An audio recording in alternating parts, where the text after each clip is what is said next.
In this video, we're going to show you exactly how to assemble the Breeo live fire grill.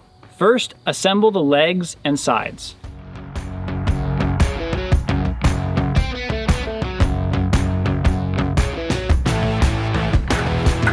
Then, add the 3 shelves.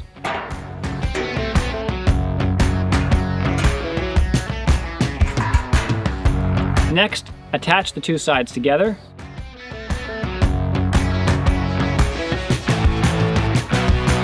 Then attach the leg brackets.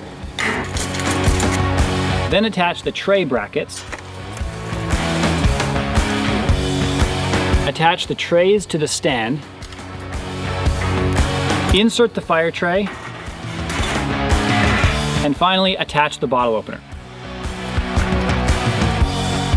For the top shelf, make sure the Breeo logo is facing the open side.